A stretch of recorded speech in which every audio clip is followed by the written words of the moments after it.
दोस्तों एक समय पंडित जी पूजा करने मंदिर जा रहे थे।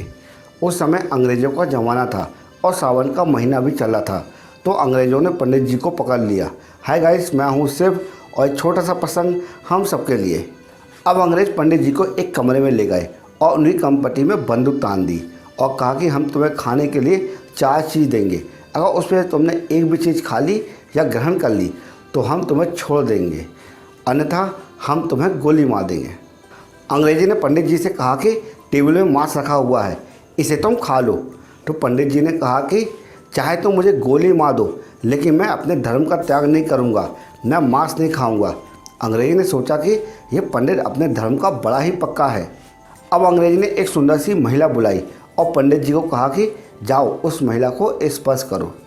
पंडित जी ने कहा कि हमारे धर्म में पराई महिलाओं को बहन, बेटी या माँ की दृष्टि से देखा जाता है। मैं उस महिला को बहन, बेटी या फिर माँ की दृष्टि से देख सकता हूँ, लेकिन गलत भाव से कभी नहीं देख सकता हूँ, चाहे उसके लिए मुझे गोली खानी पड़े। मैं अपना धर्म नहीं छोड़ूंगा। अंग्रेजी ने सोचा कि ये तो बड़ा ही पक्का भारतीय है। अंग्रेजी ने पंडित जी से कहा कि अब तुम्हारे पास तीसरा अवसर बचा है। ये बहुत सारा पैसा रखा हुआ है, इसे ले जाओ, क्योंकि तुम गली गली भिक्षा मांगते हो। इस पैसे को ले जाओ और सुख चैन की ज़िंदगी काटो।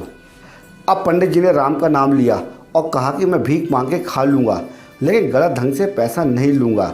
मैं एक धर्मनिष्ठ ब्राह्मण हूँ, चाहे मुझे गोली मार दो, लेकिन मैं अपना धर्म नहीं छोड़ूंगा।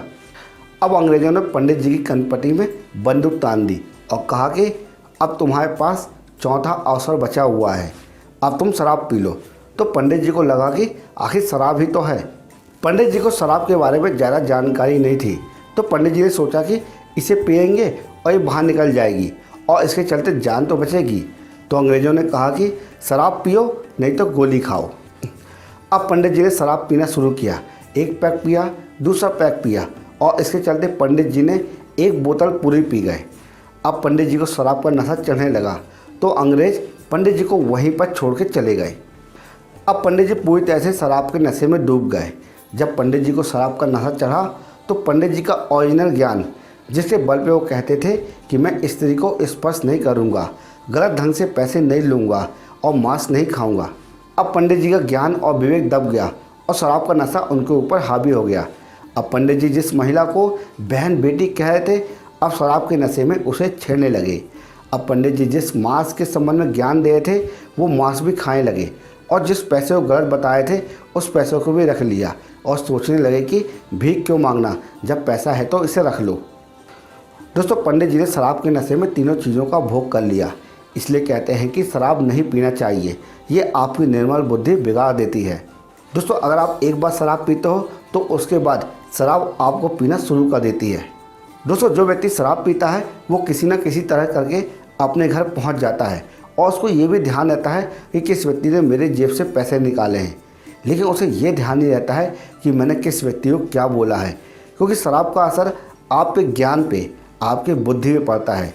आपकी याददाश्त तो बाकायदा रहेगी, लेकिन ये ध्यान नहीं रहेगा कि आपने किस व्यक्ति को कौन सी गाली बकी है, कौन से अशब्द कहे हैं या फिर आपने क्या कहा है। ये सारी चीज़ें आपको बिल्कुल भी ध्यान नहीं रहेगी और उस बीच में आपने क्या क्या किया है ये भी ध्यान नहीं रहेगा।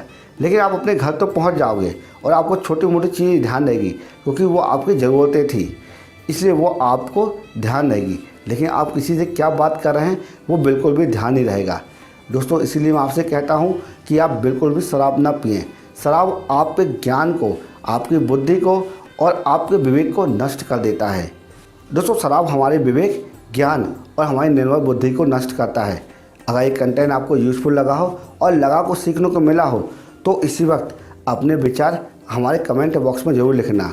अगर हो सके तो हमारे YouTube चैनल को लाइक कर देना, क्योंकि हम आपके लिए इसी तरह यूज़फुल कंटेंट प्रतिदिन बनाते रहते हैं।